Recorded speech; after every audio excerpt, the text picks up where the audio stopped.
Hey, it's me, and it's thinking time. As the title suggests, this is going to be me sharing my thoughts on what captures my interests at the time. I created an original document over 6 months ago and am now turning it into a video, so things may be a little outdated, but with that, let's start. I was watching Vital 987's 2025-26 subathon when I got the thought, hey, the Neuro-Sama brand now has the reach to do something IRL. Why not do something like a pop up cafe? What would that look like? But as a note, there are many liberties I have taken with what I'm going to present. I'm not an industry professional. Numbers presented are mostly a guesstimation. I suck at designing. I assume you know the basics of who Vito and Neuro are, and I hope you enjoy the presentation. These are the topics that I will be going over. If you want more detail, I have a link to the full document in the description below. For location type, renting out an existing cafe makes the most sense due to the temporary nature of pop up cafes. Using existing kitchen equipment, staff, and purveyors are simply too good to pass up. This comes at the cost of how much we can decorate, and better locations will be harder to come by. In terms of location, I think California, Texas, Japan, Indonesia, and China will have the most success. I'm thinking of a location that can seat about 20 people, have a small gift shop area, and a separate area for photo ops. The ask for more square footage for these things will narrow available options, but if we can secure a second location, like a second floor or vacant room next door, to house the shop and photo op area, that will make operations much easier. In terms of overall design, it's going to mainly focus on Neuro's pink color palette with small nods to evil, maybe like a rough 80-20, 70-30 split. I did a quick IKEA search to see what might fit the theme seating wise. I think keeping things a little more rounded instead of angled is a better fit, but typically square/slash rectangular tables are more space efficient. Decorations should be easy to set up and take down while still trying to create an immersive and celebratory atmosphere. It shouldn't give the feeling of like us cheaping out on theming. Signage for the cafe and merch shop will need to be custom ordered. I think a channel letter sign would be the best option. If we can find LED signs or lights for decorations, that would also be a plus. In terms of employee attire, I think the front of house should be casual and distinct in the event the t-shirt is also going to be sold in the merch shop, maybe like a name pin or staff printed somewhere. To make the cafe worth the trip, carefully designed photo ops are a very common practice. Depending on the space, we can have multiple cardboard cutouts of the twins in various outfits. I'll go into more detail about the kiosk later. I think commissioning a giant lava lamp is more of a gimmick and something that would be cool to have, but not necessary. The decoration atmosphere should be cute, casual, and not overstimulating. Lighting and the degree of how much we can decorate is subject to the building size, safety codes, and the cafe owner, etc. The gift shop is where most of the profit will be made. Depending on how well we can gauge the turnout and reference purchasing trends, we can mitigate the chance of running out of stock for highly desired merch types. I think that the merch variety needs to be greatly expanded. Free goodies, they should be low profit margin items that can be quickly distributed at the register when ordering things from the cafe.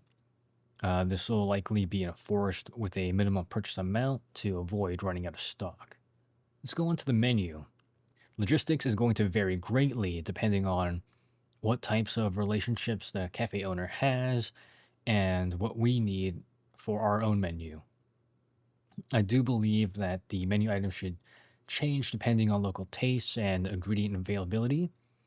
So I've only made this mock-up menu catered to Western tastes.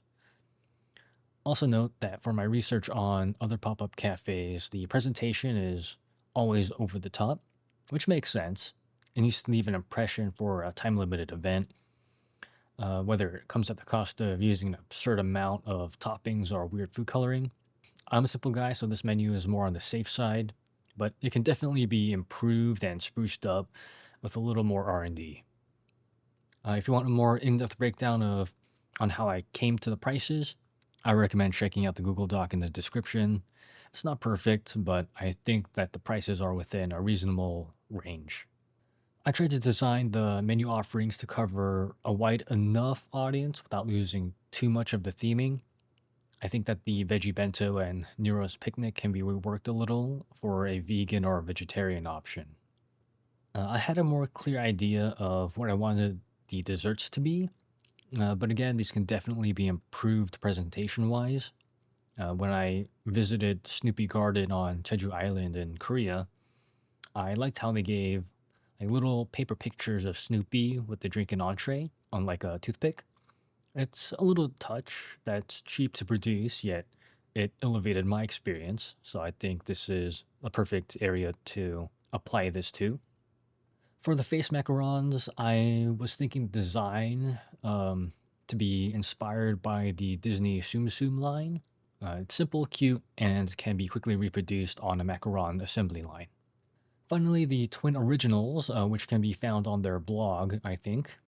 Although I think selling it as is would be very funny, I don't think a paying customer would have that same sentiment. The recipes will need to be workshopped to be the star dessert menu item while staying true to the original concept. The drinks are purposefully cheap because the plan is to have a single person order multiple drinks. Some people ordering the entire menu aside, I want to see if the idea of reducing portion size will lead to more content customers. In my mind, if I'm only able to visit a time limited dining experience once, it makes sense to want to order all the things that appeal to me while not feeling bad about wasting food. There are many other creative drinks out there that I don't know about, so I'm sure a few more drink options are needed to make the menu feel complete. The plan for the cafe is to be a week long event, but it wouldn't be a stretch to extend that to an entire month, which is probably more realistic. There are multiple ways to run the cafe, which is dependent on interest, capacity, and turnover. If we are constrained to only being able to run the cafe for 7 days, it will make sense to run the cafe appointment style if interest exceeds capacity. But if we have the cafe open for a month, then the standard walk in style will work out just fine without diminishing the experience. Ordering ingredients and food prep with no historical data on popular food items is difficult to gauge, but we can get a ballpark idea by sending out a survey months before opening and finalizing the menu. These numbers here are mostly pulled out of my ass with some light internet research. Looking at the numbers again after 6 months, yeah, it's pretty off. To be honest, I think putting together a Neuro-Sama cafe experience that exceeds my expectations will probably cost more than 50,000 USD to put together. Doing some more napkin math, with the 7 day run scenario, I would need to have every seat filled the entire time. No issues in the front and back of house, perfect service, no outages, no external disruptions. The cafe would need to serve 1,120 guests that each spends an average of 34 bucks to break even on my lowball cost estimate.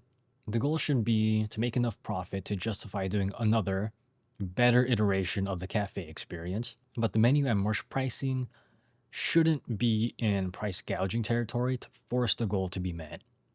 Going back to the photo op, I think getting a picture with a life-size Nero and Evil will be a huge draw. This will be something separate from the cardboard cutouts. As cool as it would be to talk to the real Nero and Evil, that would really complicate things. So I was thinking of, hey, let's have a system that has preloaded images, videos, and audio files. We could hire a professional photographer to quickly set up the poses and costumes and take pictures for people to keep the line moving at a decent pace. Final thoughts. There's a lot more in depth research and inquiry of industry professionals to be had to further flesh out this thought experiment, but I'm happy that I even did it to this degree.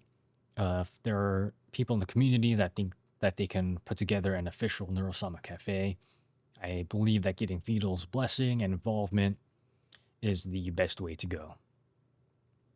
And hey, if you pull a few ideas from this